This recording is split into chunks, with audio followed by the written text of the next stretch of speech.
Central government కింద పనిచేస్తున్న state bank of India వాళ్ళు 2024 ఇయర్కి సంబంధించి clerk and officer level jobs కోసం అఫీషియల్గా రిక్రూట్మెంట్ అయితే స్టార్ట్ చేశారు.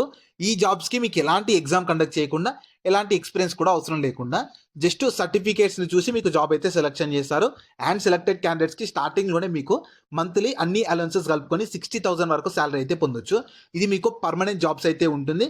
అండ్ ఈ నోటిఫికేషన్ మీకు దాదాపు 10 ఇయర్స్ తర్వాత వస్తుంది కాబట్టి ఎవ్వరు కూడా ఈ ఆపర్చునిటీని మిస్ చేసుకోకండి. నేను ఇదే వీడియోలో మీకు జాబ్ ఫుల్ డీటెయిల్స్తో పాటు అప్లికేషన్ ప్రాసెస్ని కూడా చెప్తాను. స్కిప్ చేయకుండా లాస్ట్ వరకు చూసి వెంటనే ప్రతి ఒక్కరు యూటిలైజ్ అయితే చేసుకోండి. జాబ్ డీటెయిల్స్లోకి వెళ్లే ముందు మన ఛానల్లో డైలీ 2 టైప్స్ ఆఫ్ జాబ్స్ని అయితే అప్డేట్ చేస్తూ ఉంటాము. నేను అప్లోడ్ చేసిన వెంటనే మీకు నోటిఫికేషన్ వచ్చి అప్లై చేసుకోవాలంటే ఖచ్చితంగా మన ఛానల్ని సబ్స్క్రైబ్ చేసుకొని పక్కన బెల్ సింబల్ని యాక్టివేట్ చేసి పెట్టుకున్నాక వీడియోని లైక్ చేయడం మాత్రం మర్చిపోకండి. సో ఈ ఆపర్చునిటీ మనందరికీ బాగా తెలిసిన స్టేట్ బ్యాంక్ ఆఫ్ ఇండియా వాళ్ళైతే రిక్రూట్మెంట్ అయితే చేస్తున్నారు. ఇందులో ఫస్ట్గా చూసుకోవచ్చు, మీకు 2 టైప్స్ ఆఫ్ జాబ్ రోల్స్ అయితే ఉన్నాయి. ఇందులో ఫస్ట్ మీకు ఆఫీసర్స్ ఉంటుంది. అందులో మీకు గ్రేడ్ వచ్చేసి జూనియర్ మేనేజ్మెంట్ గ్రేడ్ స్కేల్ ఉంటుంది. తర్వాత మీకు క్లరికల్ స్టాఫ్ ఉంటుంది. దీనిలో గ్రేడ్ కూడా మీకు క్లరికల్ స్టాఫ్ అయితే ఉంటుంది. మీకు శాలరీ చూస్తే ఆఫీసర్స్ జాబ్ సెలెక్ట్ అయిన వాళ్ళకి స్టార్టింగ్ బేసిక్ పేనే మీకు 48,480 రూపీస్ అయితే పర్ మంత్ ఇస్తారు. లేదు మీరు క్లరికల్ స్టాఫ్కి సెలెక్ట్ అయినట్లయితే స్టార్టింగ్ బేసిక్ పేనే 24,050 రూపీస్ పర్ మంత్ శాలరీ అయితే ఇస్తారు. ఇది మీకు సెంట్రల్ గవర్నమెంట్ జాబ్ కాబట్టి మీకు చాలా అలవెన్సెస్ ఉంటాయి. డియర్నెస్ అలవెన్సెస్ అని చెప్పి, హౌస్ రెంట్ అలవెన్సెస్ అని చెప్పి, ఇంకా సీసీఏ ఉంటుంది, పిఎఫ్ ప్రొవిడెంట్ ఫండ్ ఉంటుంది, ఇంకా కాంట్రిబ్యూటెడ్ ప్రొవిడెంట్ ఫండ్ ఉంటుంది. ఇలా చాలా అలవెన్సెస్ అన్నీ కలుపుకొని మీరు ఈజీగా ఆఫీసర్ లెవెల్ జాబ్కి సెలెక్ట్ అయినట్లయితే మంత్లీ 60,000 వరకు శాలరీ అయితే ఎర్న్ చేసుకోవచ్చు. కాబట్టి ఎవరు కూడా ఇంత మంచి శాలరీ ఉంటుంది, అది కూడా ఎస్బీఐలో కాబట్టి ఎవరు కూడా మిస్ చేసుకోకండి.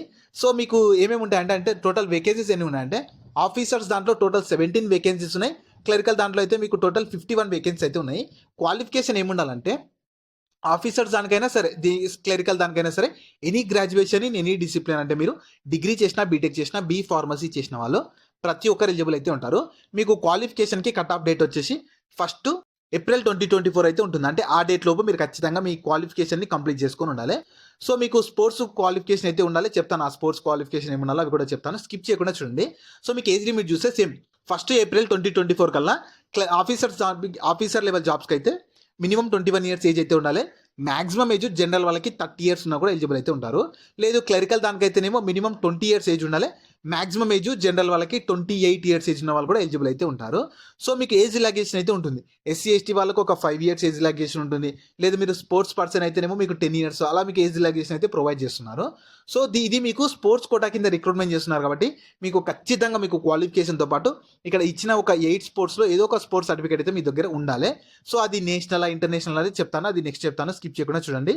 సో స్పోర్ట్స్ వచ్చేసి మీకు బాస్కెట్ బాల్ ఉంటుంది, క్రికెట్ ఉంటుంది, ఫుట్బాల్ ఉంటుంది, హాకీ ఉంటుంది, వాలీబాల్ ఉంటుంది, కబడ్డీ, టేబుల్ టెన్నిస్ ఉంటుంది, బ్యాడ్మింటన్ ఉంటుంది. దీనిలో మీకు ఏ స్పోర్ట్ అయినా సరే ఏదో ఒక స్పోర్ట్లో మీకు సర్టిఫికేట్ ఉంటే సరిపోతుంది. సో మరి మీకు సెలక్షన్ ప్రాసెస్ ఎలా ఉంటుందంటే just short listing and assessment test conduct చేసి సెలక్షన్ చేస్తామని చెప్తున్నారు. ఫస్ట్ పారామీటర్ మీకు అసెస్మెంట్ ఉంటుందంటే స్పోర్ట్స్ అచీవ్మెంట్ని బేస్ చేసుకొని దాన్ని బేస్ చేసుకొని అసెస్మెంట్ని కండక్ట్ చేస్తారంటే ఆ స్పోర్ట్స్ సర్టిఫికేట్ అవి బేస్ చేసుకొని ఫస్ట్ పారామీటర్ ఉంటుంది. దాని తర్వాత సెకండ్ పారామీటర్ జనరల్ ఇంటెలిజెన్స్ కానీ, ఇంకా మీకు నాలెడ్జ్ ఆఫ్ గేమ్స్ సంబంధించి, ఇంకా పర్సనాలిటీ, ఇవన్నీ బేస్ చేసుకొని పారామీటర్ 2లో సెలెక్షన్ చేస్తారు. తర్వాత పారామీటర్ 3 వచ్చేసి మీకు మీ ఫిజికల్ ఫిట్నెస్ కానీ, యాక్టివ్నెస్ కానీ అలా దాన్ని చూసి సెలెక్షన్ అయితే చేస్తామని చెప్తున్నారు. సో మీకు చూసుకోవచ్చు వాళ్ళు క్లియర్గా call letter for assessment test వచ్చేసి మీకు ఈ అసెస్మెంట్ టెస్ట్కి సంబంధించి కాల్ లెటర్ మీకు హార్డ్ కాపీ అయితే ఇవ్వరంట, అంటే మాన్యువల్గా ఏమి ఇవ్వరు, మీకు మెయిల్ అయితే చేస్తారు. మీరు అప్లై చేసుకునేటప్పుడు ఒక మెయిల్ ఇస్తారు కదా, ఆ మెయిల్కే చేస్తారు కాబట్టి మీరు మెయిల్ మాత్రం ఖచ్చితంగా ప్రజెంట్ వాడుతున్నది వాళ్ళే. సో ఇక చూసుకోవచ్చు వాళ్ళు ప్రిఫరెన్సెస్ ఎలా ఉంటుందంటే ఫస్ట్ ఇంటర్నేషనల్ కాంపిటీషన్, దాని తర్వాత నేషనల్ కాంపిటీషన్, దాని తర్వాత ఇంటర్ యూనివర్సిటీ టోర్నమెంట్స్, దాని తర్వాత నేషనల్ లేదా స్పోర్ట్స్ లేదా గేమ్స్ ఫర్ స్కూల్స్, దాని తర్వాత ఖేలో ఇండియా యూనివర్సిటీ గేమ్స్ కానీ, ఖేలో ఇండియా యూత్ గేమ్స్ కానీ, ఖేలో ఇండియా వింటర్ గేమ్స్ కానీ, ఖేలో ఇండియా పారా గేమ్స్, ఇలా బేస్ చేసుకొని టోటల్ 5గా మీకు డివైడ్ చేసి సెలెక్షన్ అయితే చేశారు. ఫస్ట్ ప్రిఫరెన్స్ అలా ఇస్తారు. సో ఇక్కడ క్లియర్ అయితే ఫస్ట్ ప్రిఫరెన్స్ వచ్చేసి మీకు ఇంటర్నేషనల్ కాంపిటీషన్, దానిలో ఉన్న సర్టిఫికేట్స్కి ఎక్కువ వాల్యూ ఇస్తారు. సెకండ్ ప్రిఫరెన్స్ అంటే ఫస్ట్ ప్రిఫరెన్స్ ఇంటర్నేషనల్లో లేని వాళ్ళకు సెకండ్ ప్రిఫరెన్స్ కింద స్టేట్ కానీ యూటీస్ కింద ఉంటాయి కదా, senior or junior level national championship కానీ, నేషనల్ స్పోర్ట్స్ ఫెడరేషన్ కింద జరిగినాయి, దాన్ని బేస్ చేసుకొని సెలెక్షన్ చేస్తారు. లేదు మీరు థర్డ్ పారామీటర్ అంటే సెకండ్లో కూడా లేరనుకో, థర్డ్ పారామీటర్కి ప్రిఫరెన్స్ ఇస్తారు. థర్డ్ పారామీటర్ మీకు ఇంటర్ యూనివర్సిటీ కాంపిటీషన్, దాన్ని బేస్ చేసుకొని సెలెక్షన్ చేస్తారు. ఫోర్త్ ప్రిఫరెన్స్ వచ్చేసి మీకు state schools in national international sports కానీ గేమ్స్ ఉంటుంది కదా, దాన్ని బేస్ చేసుకొని మీకు 5th ప్రిఫరెన్స్ అలా 6th ప్రిఫరెన్స్ అలా ప్రిఫరెన్స్ అయితే ఇచ్చుకుంటూ పోతారు. కాబట్టి మీకు అంటే ప్రిఫరెన్స్ ఎలా ఉన్నా సరే మీరు ఎలిజిబిలిటీ ఉంటే మాత్రం మిస్ చేసుకోకండి. ఎందుకంటే చాలా తక్కువ ఉంటారు, సర్టిఫికేట్స్ ఉన్న వాళ్ళు చాలా తక్కువ ఉంటారు. కాబట్టి ఎవరు కూడా మిస్ చేసుకోకండి. సో మీరు మీరు అప్లికేషన్ చేసుకునేటప్పుడు కొన్ని డాక్యుమెంట్స్ కూడా ఖచ్చితంగా మీ దగ్గర ఉండాలి. ఏమేమంటే రీసెంట్ పాస్పోర్ట్ సైజ్ ఫోటో కానీ, సిగ్నేచర్ ఉండాలి, ఒక రెజ్యూమే అడుగుతున్నారు, ఇంకా ID proof, date of birth, caste certificate ఉన్న వాళ్ళు క్యాస్ట్ సర్టిఫికేట్, ఎడ్యుకేషన్ సర్టిఫికేట్స్ అంటే డిగ్రీవి, దాని తర్వాత సర్టిఫికేట్స్ స్పోర్ట్స్కి సంబంధించిన సర్టిఫికేట్ ఖచ్చితంగా ఉండాలి. ఇంకేమన్నా ఆఫ్ లెటర్ మిగతా ఏమైనా ఉంటే రిలీవ్ లెటర్ కానీ ఏమైనా ఉంటే ఇవ్వాలి, లేదంటే ఏం అవసరం లేదు. సో ఫోటోగ్రాఫ్కి సంబంధించి మీ రీసెంట్ పాస్పోర్ట్ సైజ్ ఫోటోని మీ ఫోన్లో ఫోటో తీయాలి, కలర్ ఫోటోని మాత్రమే తీయాలి. అది ఒక 20 KB నుంచి 50 KB మధ్యలో ఉండేటట్లు చూసుకోండి. అది జేపీజీ లేదా జేపీఈజీ ఫార్మేట్లో ఉండేటట్లు కూడా చూసుకోండి. అది మీ ఫోన్లో ఒక ఫోటో తీస్తే అది ఆటోమేటిక్గా జేపీజీ లేదా జేపీఈజీ ఫార్మేట్లోనే ఉంటుంది. జస్ట్ మీరు తక్కువ కేబీలోకి కన్వర్ట్ చేసుకోవడానికి చూడండి. తర్వాత సిగ్నేచర్, ఒక వైట్ పేపర్ మీద మీ సిగ్నేచర్ చేయాలి. ఖచ్చితంగా స్మాల్ లెటర్స్లో మాత్రమే ఉండాలి, క్యాపిటల్ లెటర్స్లో ఉండకూడదు. దాన్ని కూడా సేమ్ మీ ఫోన్లో ఫోటో తీసి ఒక 10 KB నుంచి 20 KBలోకి ఉండేటట్లు చూసుకొని అది కూడా జేపీజీ లేదా జేపీఈజీ లేదా పీడిఎఫ్ ఏదో ఒక ఫార్మాట్లో ఉంటే సరిపోతుంది. సో ఇవన్నీ రెడీ చేసి పెట్టుకోండి. అలాగే మీకు అప్లికేషన్ ఫీ అయితే ఛార్జ్ చేస్తున్నారు. SC ST PWBD వాళ్ళకైతే ఎలాంటి అప్లికేషన్ ఫీ లేదు. మిగతా వాళ్ళకు కూడా 750 రూపీస్ అప్లికేషన్ ఫీ ఉంటుంది. సో మీరు SC ST వాళ్ళు ఉంటే మాత్రం ఖచ్చితంగా PWBD వాళ్ళు ఉంటే మాత్రం ఖచ్చితంగా అప్లికేషన్ అయితే చేసి పెట్టుకోండి. మిగతా వాళ్ళు ఇంట్రెస్ట్ ఉంటే మాత్రం, అంటే మీకు స్పోర్ట్స్ సర్టిఫికేట్ ఉంటే మాత్రం ఖచ్చితంగా అప్లై చేసుకోవడానికి ట్రై చేయండి. ఎందుకంటే కాంపిటీషన్ చాలా తక్కువ ఉంటుంది. కాబట్టి ప్రతి ఒక్కరు యూటిలైజ్ అయితే చేసుకుని, ఒకవేళ మీకు స్పోర్ట్స్ సర్టిఫికేట్ లేకున్నా సరే మీ ఫ్రెండ్స్లో ఎవరికన్నా ఉంటుందిగా 100% వాళ్ళకు షేర్ చేయడం మాత్రం మర్చిపోకండి. ఎందుకంటే వాళ్ళకన్నా ఖచ్చితంగా యూజ్ అవుతుంది. సో ఇంట్రెస్ట్ ఉన్న వాళ్ళు మాత్రం నేను లింక్స్ని వీడియో కింద డిస్క్రిప్షన్లో ప్రొవైడ్ చేస్తాను. మీరు ఫస్ట్ దాని మీద క్లిక్ చేశారనుకో మన వెబ్సైట్ ఓపెన్ అవుతుంది. మన వెబ్సైట్లో మీకు కంప్లీట్ జాబ్ డీటెయిల్స్ ఉంటాయి, క్వాలిఫికేషన్, ఎలిజిబిలిటీ, సాలరీ అన్నీ ఉంటాయి. ప్రాపర్గా చూసుకున్నాక దాంట్లో మీకు అఫీషియల్ నోటిఫికేషన్ PDF ఉంటుంది, అలాగే అప్లై లింక్ కూడా ఉంటుంది.